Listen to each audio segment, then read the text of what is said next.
여러분, 문제가 없는 삶, 문제가 없는 인생, 우리는 이것이 우리를 행복하게 만드는 필수 조건이라고 생각하지만 사실은 오히려 죄에 오염되어 있는 우리를 더 타락하게 만들고 어떻게 보면 영적인 사막화를 가속할 수도 있다는 겁니다. 우리의 삶에 우리는 여러 가지 문제들을 만납니다. 근데 우리가 그 만난 문제를 뛰어넘기만 한다면 오히려 그 과정을 통해서 우리가 더 하나님을 가까이 하게 된다는 것이에요. 이것이 엄청난 축복이라는 것입니다. 그 문제를 뛰어넘으면 더 성장하게 되는 것이에요. 중요한 건 뛰어넘는 것이죠. 도대체 어떻게 하면 내가 만난 문제를 디딤돌 삼아 뛰어넘을 수 있는가? 첫 번째는 문제를 만났다고 중단하지 말라는 것입니다. 여러분, 이런 문제가 일어나면 가장 쉽게 해결하는 방법은 뭐죠? 그 일을 중단하는 겁니다. 멈춰버리면 가장 쉽게 그 문제를 해결할 수 있을 겁니다. 근데 여러분, 기억하십시오. 중단하는 것은 회피지 문제 해결이 아니라는 것입니다.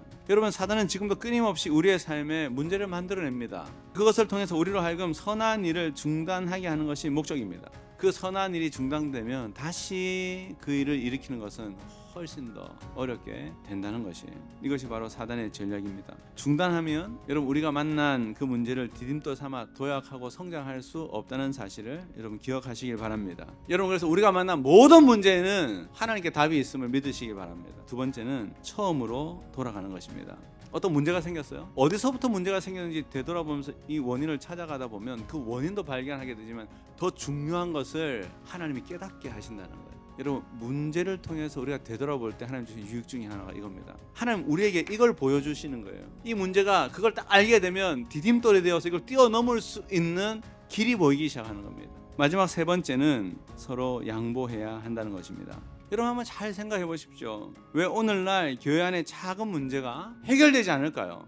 왜 가정 안에서 분쟁이 생기고 문제가 생깁니까? 왜 그 분쟁이, 갈등이 왜 컨트롤되지 않을까요? 많은 경우는 양보하지 않기 때문입니다. 많은 경우는 내가 손해보지 않으려고 하기 때문에 문제가, 갈등이 해결되지 않는다는 거예요.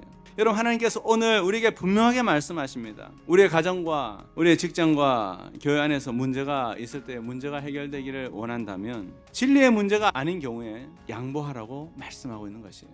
여러분, 누가 양보할 수 있나요? 예수를 나의 주로 고백하는 그 사람이죠. 하나님은 고약하신 분이 아니에요. 억지로 우리에게 문제를 만들어주시는 분이 아니에요. 우리 연약함 때문에 문제는 생기지만 하나님의 놀라운 손길로 우리가 주의 말씀의 원리를 따라 살아갈 때 그 문제마저도 우리에게 유익하게 하신다는 사실을 믿고 하나님과 함께 그 문제를 뛰어넘는 여러분 되시기를 주님의 이름으로 축원합니다.